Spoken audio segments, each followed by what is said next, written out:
AP నీటి దోపిడీ ఆగలేదు. నాగార్జున సాగర్ నుంచి ఏపీకి నీటి తరలింపు యథేచ్ఛగా సాగుతుంది.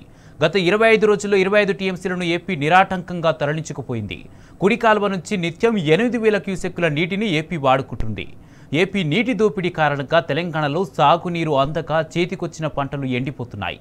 ఏపీ నీటి దోపిడీ కారణంగా మన రాష్ట్రానికి రాబోయే రోజుల్లో సాగు, తాగునీటికి కష్టాలు ఎదురవుతాయని చెప్తున్నారు.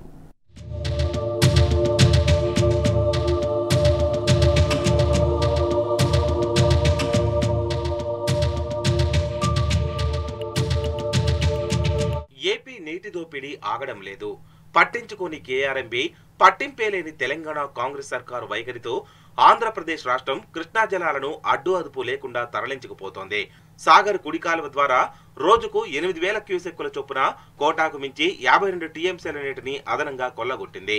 నికర జలాల నిర్ధారణ కోసం కేఆర్ఎంబీ బోర్డు అత్యవసర సమావేశం నిర్వహించి నాటి నుంచి ఇప్పటి వరకు 25 రోజుల్లో అదనంగా మరో 5 టీఎంసీల నీటిని ఏపీ నిరాటంకంగా తరలించుకుపోయింది.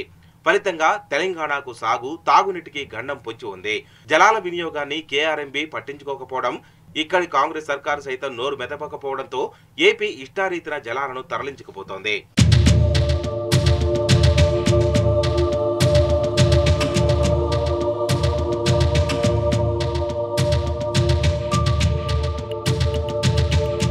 నాగార్జున సాగర్ కుడి కాలువ కింద ఏపీకి వాస్తవంగా 132 టీఎంసీల జలాలు కేటాయింపు ఉంది. కానీ ఇప్పటికే ఎన్నడూ లేని విధంగా 180 టీఎంసీల కృష్ణా జలాలను మళ్లించింది. కోటాకు మించి 52 టీఎంసీలను అదనంగా కొల్లగొట్టింది. కాలువ పూర్తిస్థాయి సామర్థ్యం 9,000 క్యూసెక్కులు, పవర్ హౌస్ నుంచి అదనంగా 5,000 క్యూసెక్కులు, నికరంగా రోజుకు 14,000 క్యూసెక్కుల మేరకు జలాలను ఏపీ మళ్లించింది. నవంబర్ నెలాఖరు నుంచే సాగర్ కుడికాలువ ద్వారా జలాల తరలింపు ప్రక్రియను ఏపీ ముమ్మరం చేసింది. బోర్డు ఫిబ్రవరి 27న నిర్వహించిన అత్యవసర సమావేశంలో ఈ విషయంపై చర్చ కొనసాగింది. ఈ సందర్భంగా కుడికాలువ నుంచి నీటి విడుదలను తగ్గించాలని ఏపీ బోర్డు నామమాత్రంగా సూచించింది. రోజుకు 5,000 క్యూసెక్కులనే డ్రా చేయాలని చెప్పి చేతులు దులుపుకుంది. కానీ ఏపీ ఇప్పటి వరకు నీటి తరలింపును ఆపడమే లేదు. ఏపీ జలాల తరలింపును అడ్డుకోవాలని తెలంగాణ అధికారుల లేఖలు రాసిన బోర్డు కనీసం ఎలాంటి చర్యలు తీసుకోలేదు.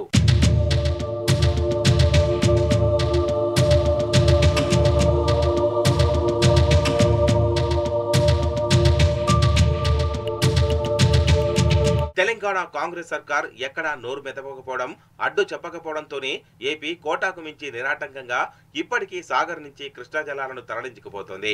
ఈ ఏడాది యాసంగి ప్రారంభంలో 3 మెంబర్ కమిటీ సమావేశాన్ని ఏర్పాటు చేయాలని బోర్డును కనీసం అడగనేలేదు. నవంబర్ నుంచే సాగర్ కుడి కాలువ నుంచి తన వాటాకు మించి ఏపీ నీటిని మళ్లిస్తున్నా తెలంగాణ సర్కారు మాత్రం చోద్యం చూస్తూ వచ్చింది.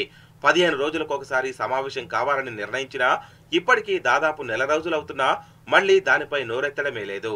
తొలుత యాసంగి సీజన్ కు 116 టీఎంసీలు కావాలని, ఆ తర్వాత 63 టీఎంసీలకు దిగివచ్చి తుదకు 40 టీఎంసీలనే సాధించింది. ఆ జలాలైనా పూర్తి స్థాయిలో వినియోగించలేదు. ఈ వ్యవధిలోనే ఏపీ 25 రోజుల్లోనే 25 టీఎంసీలు తరలించడమే కాంగ్రెస్ సర్కారు వైఫల్యానికి అద్దం పడుతోంది.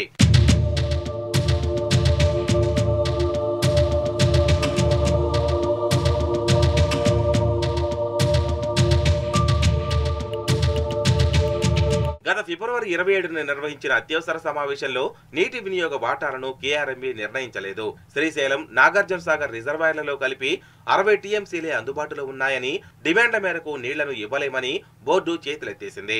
అందుబాటులో ఉన్న నీటిని ఇరు రాష్ట్రాలే వివాదాలు లేకుండా వినియోగించుకోవాలని బాధ్యత నుంచి తప్పుకొని చేతులు దులుపుకుంది. మొదట తాగునీటి అవసరాలకు ప్రాధాన్యం ఇవ్వాలని ఉచిత సలహాలు ఇచ్చింది. ఎవరికి ఎంత అవసరం ఉంటుందో ప్రతి 15 రోజులకు ఒకసారి భేటీ కావాలని, ప్రణాళికతో ముందుకెళ్లాలని ఇరు రాష్ట్రాలకు సూచించిన బోర్డు సమావేశాన్ని ముగించింది. కానీ ఆ తర్వాత మళ్లీ ఇప్పటి వరకు సమావేశాన్ని నిర్వహించలేదు. నీటి విడుదలను పర్యవేక్షించిన దాఖలాలు లేవు. ఏపీ నీటిని తరలించకపోతున్నా బోర్డు మాత్రం చోద్యం చూస్తూ కూర్చోంది.